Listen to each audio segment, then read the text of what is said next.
Agora, vocês sabiam que um jogador de futebol brasileiro foi torturado durante a ditadura militar? E a família sempre escondeu a história para não prejudicar os irmãos dele, que também eram jogadores. Pois é, conheça agora a história secreta do irmão de Zico.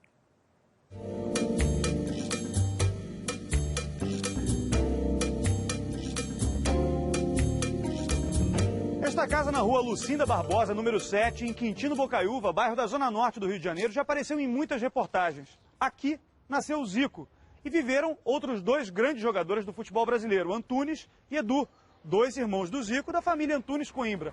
Mas a família ainda tem um quarto jogador, o Nando, que teve a carreira bruscamente interrompida, numa história que ficou guardada por 40 anos.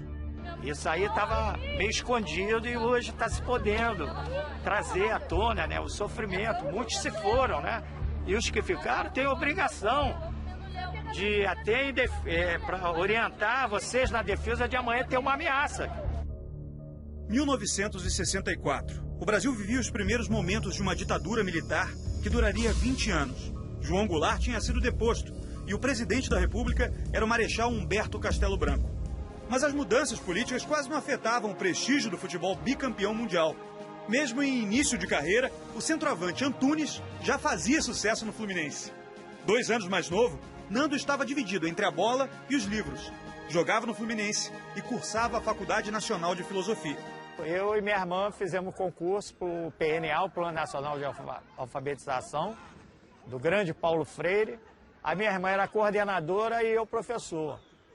Mas foi muito rápido, né? Porque entrou a ditadura, foi o primeiro ato no Rio deles, se não me falha a memória, foi extinguir o PNA e considerar todos subversivos, né?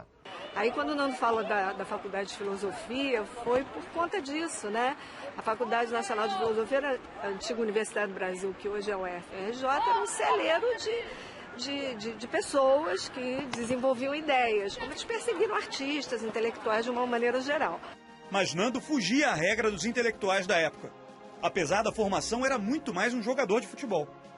Eu era mais driblador, né? Eles muito mais habilidosos, né? Outro tipo de jogo. Era bom? Pô, É? marcar com ele só na mão. Você Muito jogava difícil. mais atrás, né? E o canhoto é mais difícil. Quando o canhoto é habilidoso, é uma tristeza. Não é brincadeira marcar o canhoto habilidoso, não. Era um jogador que tinha uma ótima perna esquerda, de uma boa habilidade, e gostava de driblar. Ele gostava de driblar, gostava de ir para cima.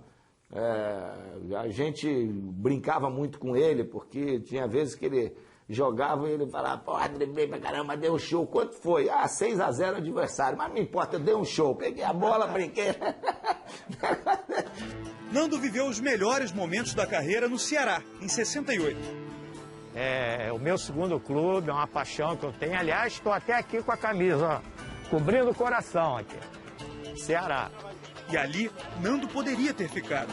A transferência para o Belenenses de Portugal expôs o problema que acabaria com a carreira dele. Nando vinha sendo vigiado pela ditadura militar brasileira desde os tempos da Faculdade de Filosofia. E a proximidade com a prima Cecília Coimbra, ex-colaboradora do Movimento Revolucionário 8 de Outubro e hoje presidente do Grupo Tortura Nunca Mais, fez dele um inimigo em potencial do governo. Poucos meses depois de chegar a Portugal, Nando foi dispensado, não por um treinador ou por um dirigente, mas pela Polícia Internacional e de Defesa do Estado da ditadura de Antônio de Oliveira Salazar. Chegaram já demonstrando que eles queriam falar comigo, não era nada de futebol. E eles falaram que tinham muita informação de outras atividades minhas no Brasil. Pô, aí eu gelei, né? Aí já veio na cabeça, né? O filme já passou. Aí no dia seguinte um diretor me pressionou, sabia que eles tinham ido. Eu falei, eu tenho que vir embora, né? De volta ao Brasil, Nando acabou preso pelo Departamento de Ordem e Política Social, o DOPS. E passamos 2 dias com a cara na parede, com a mão na cabeça. E o braço aí começava a descer, eles vinham com aquele mosquetão nas tuas costas, né? E xingando. E toda hora levavam a gente para a sala de tortura, né? De interrogatório. Os ecos daquelas celas na rua Barão de Mesquita, no bairro da Tijuca, Rio de Janeiro, ainda frequentam a cabeça deste homem de 66 anos. E o mais terrível não foi nem comigo, eram os gritos alucinantes das mulheres na madrugada. Vocês não fazem ideia do que é. Nando ficou preso durante 5 dias, para desespero dos pais e dos irmãos mais famosos. E meus irmãos Edu e Antunes foram para a porta da PE, pediam para ser preso junto comigo. Foi terrível. O Coronel Homem de Carvalho, que na época o cara era América doente, o Edu, foi ele que mandou soltar o Nando, porque eles não iam soltar o Nando. A única coisa que eu lembro desse episódio foi o dia que ele chegou em casa, né? Estava totalmente desfigurado, ninguém conhecia ele. E aí, meus irmãos, quando ele saltou em casa, ó, o Nando tá aí nós fomos lá ver. Só que ninguém deixou, meus pais tiveram que levar ele para uma outra casa para dar banho, para tirar a barba, botar ele, porque ele está muito debilitado. Nando ainda tentou voltar ao futebol no Gil Vicente de Portugal, mas logo desistiu da carreira para preservar os irmãos. Inclusive, o mais novo, que ainda despontava na base do Flamengo, Zico. Eu tinha que desistir, porque o pavor que eu tinha é prejudicar a carreira dele, né? Mas não adiantou, porque o Edu não foi a 70, com certeza porque eu e a Zezé éramos do PNA. A possível interferência do governo Médici na seleção de 70 é um grande ponto de interrogação na história do futebol brasileiro. 3 meses antes da Copa, Zagallo substituiu João Saldanha. O ex-treinador era comunista e iniciou a polêmica quando ainda comandava o time. Não há nenhum problema entre nós. Agora, visivelmente, há algo de podre no lembro da Dinamarca, né? Esse time é esse que vai jogar se for o treinador. Se for outro, vocês perguntam para ele.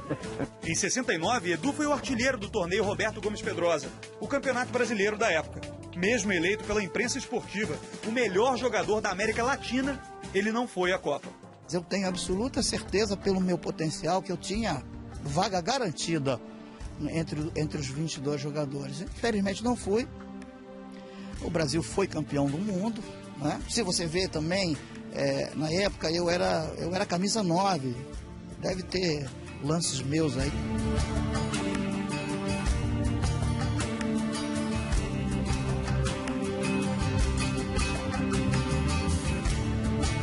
O Zico foi cortado porque eu fui preso na Olimpíada. Apesar de ter feito o gol da classificação para as Olimpíadas, Zico não foi convocado para os Jogos de Munique, em 72. Eu sempre botei na minha cabeça que eu fui sacado por causa do futebol, não por causa desses problemas políticos e tal. Que realmente todo mundo que comandava é todo mundo ali do Exército, da Escola de Educação Física e tal. E era o que mandava na época, né?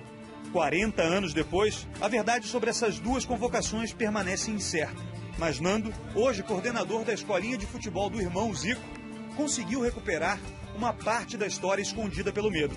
Em 2003, ele entrou com um processo na Comissão de Anistia do Ministério da Justiça.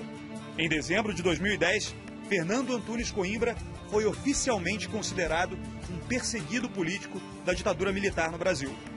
O primeiro ex-jogador de futebol anistiado no país.